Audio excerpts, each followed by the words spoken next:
everyone, Gina with Belly Beads here today, bringing you a tutorial on decorating the edges of your paper beads. Now, a lot of you out there don't have a cutting machine. Now, I do have a Cricut cutting machine, and it does make fancy edges for my paper beads. Then a lot of us don't have that, so I wanted to really reach out to the ones that do not have any automatic cutters. So look at these beads that I've done. This is not from my Cricut cutting machine. This is actually hand done. And you're going to say, wow. And I'm sure a lot of us already know what it's from. It's fancy scissors. And I thought that was really kind of neat, just getting these out of fancy scissors.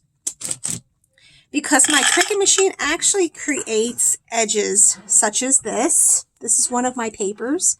And it creates these edges, which in turn gives you a result like this. Now look at this bead. I mean, you can, the possibilities are endless on the designs. Get that up to the camera so you can see. Isn't that awesome? Now, when you do cut your beads, there are endless possibilities. When I tell you endless, these scissors I purchased off of Amazon. If you can see, it has wiggly, squiggly lines. This one looks like waves. There are really fancy, and the design is right there on your scissors. So let's go ahead. I'm going to bring up, just give you an idea. Here's a piece of one of my strips. And here are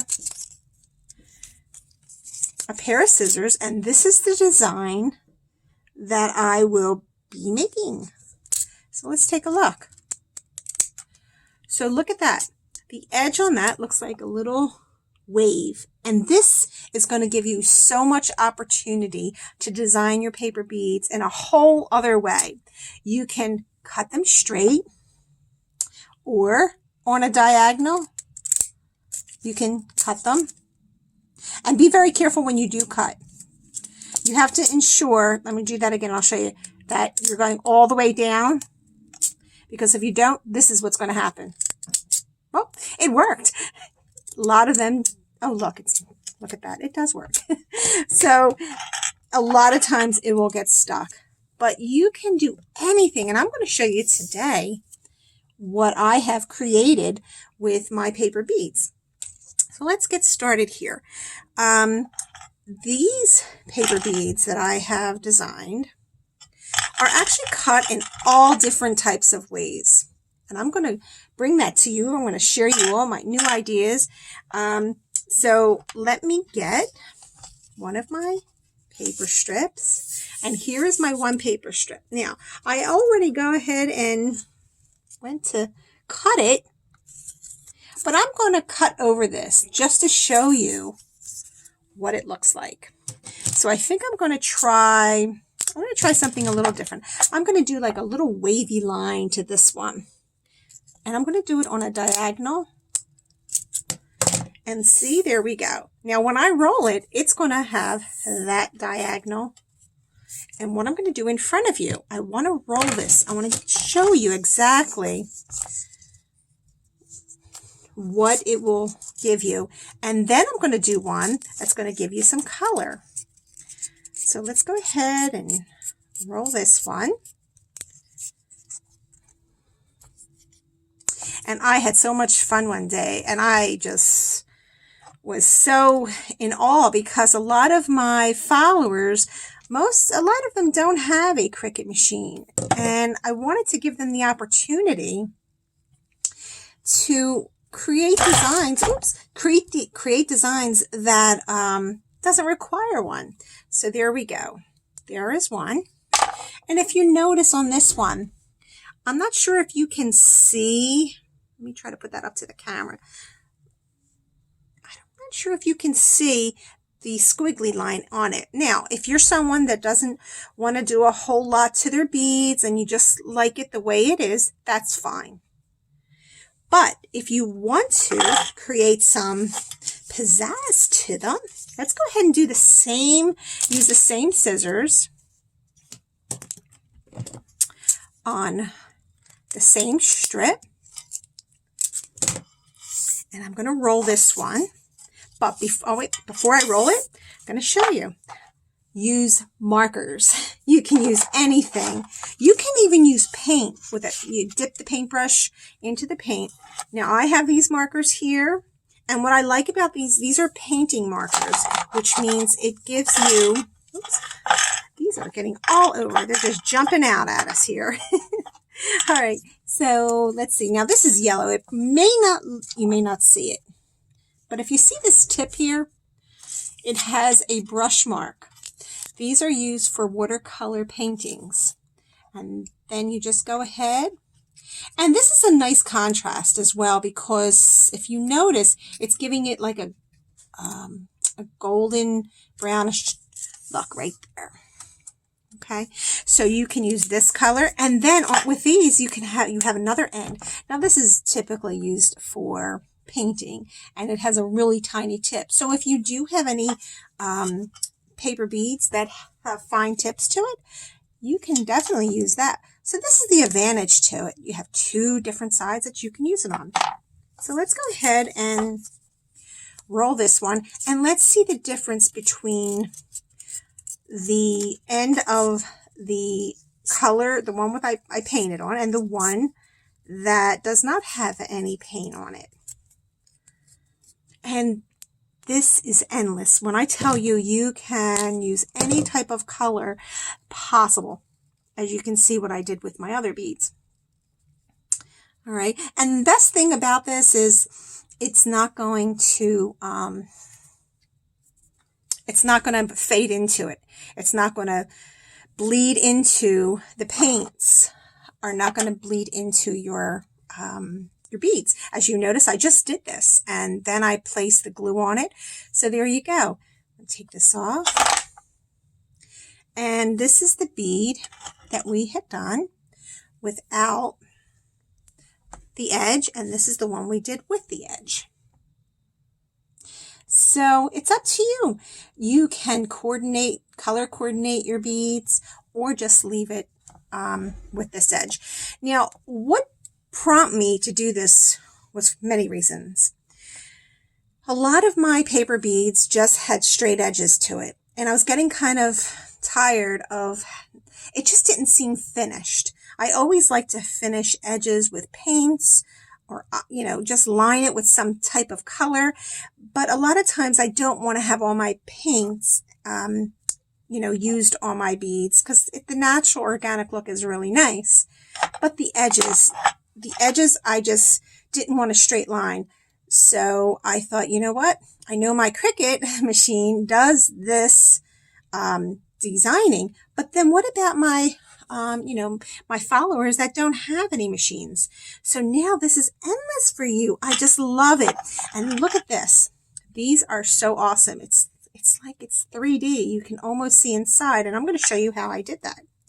I'm going to take another one of my strips. Although I've already done that, I am going to use, let me see, there's this one. I mean, these scissors are fabulous. You can just keep going with them. I mean, there's so many different designs. I'm going to go with this one. Now, you can get really fancy. Let me move these out of the way. You can get really fancy. And you can go ahead. I'm going to cut this straight first of all to give you an idea. When you have your strip, you're going to have obviously a straight line. What I usually do is to create the 3D effect on me, like I did with these, you're going to split it. You're almost going to make it look like a shark's tooth or a shark's mouth. So you're going to go in halfway. All right, there we go, halfway. Then you're going to go into the other side, and you have to be very careful that you line it up to the other one. And you pull. So there you go. There is, it may be a little off, but again, you get the idea of what I'm doing. Now I'll go in. Let me just try a green. I'm just going to pick the green one. And you can do many things with this. I'll show you the options. You can go in very slowly and just paint them, or you can get a piece of paper. I'm just going to grab one of the strips in the back of it so you see. And you can lay down your strip on a piece of paper, any kind of paper, scrap paper. And then just outline the edges. You're just going to outline the edges. So it gives you a little bit more quicker way of creating the color. Now I'm the kind of person that will probably, I'm a little impatient, but when it comes to this, I really like taking my time and painting the edges rather nicely. All right, so there is that method, and then there is this method. Okay. Now, once we're done, always make sure that you put your cap on, because I have a bad habit of leaving them off and then they dry. So now we have, now this paper here, I don't know if the camera's catching it, but this is like a yellow watercolor. And then this is the green that I have on there. I'm going to go ahead and I'm going to roll this one that I did. And you don't have to just do the tips. You can go all the way up and create this astonishing, out of this world bead. Now with the two sides, I usually don't do both at the same time. I'll just do one at a time. So I'll place some glue here, and then I will roll it around, bring it around there, because you want to take your time with it. I mean, if you're a pro and you're good at this, then go ahead, go for it. Put the glue on both edges, and then I just roll the other one. And look at that. It's almost like a little flower. Isn't that the prettiest thing? All right, I'm going to take this off.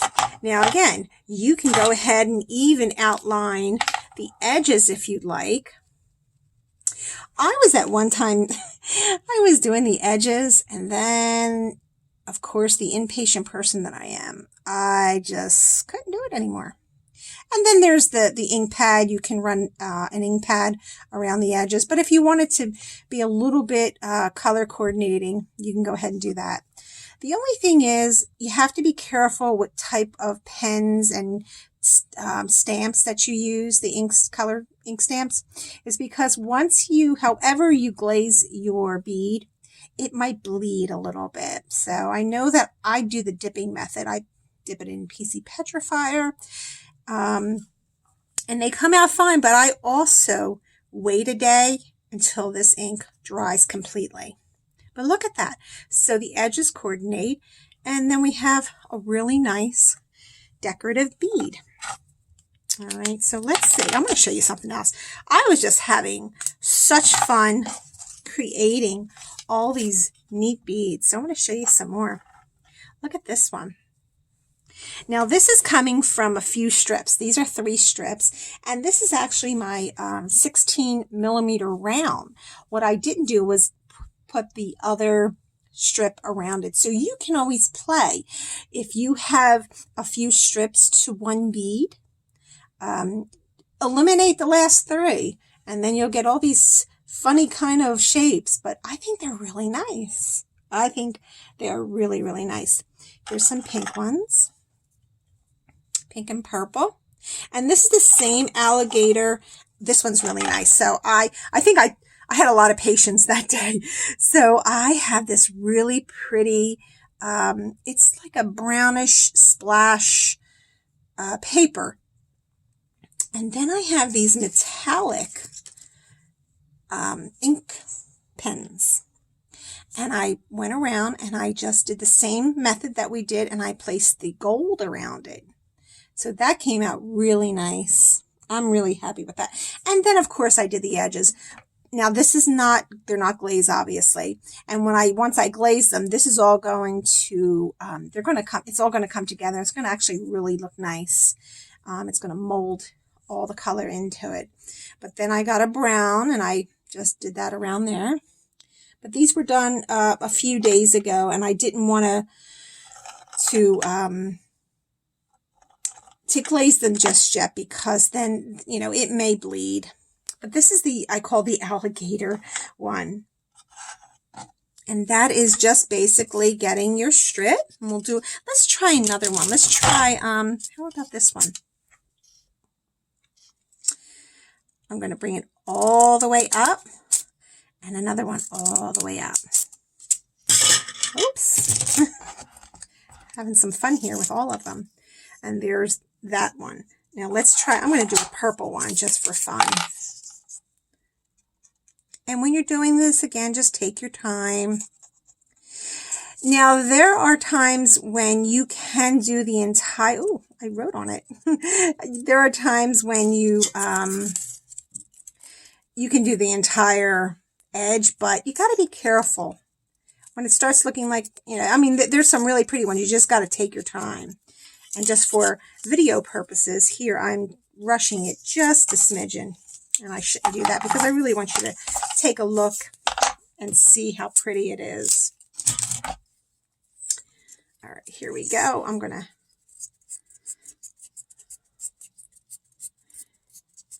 Now, this paper is a 45-pound paper.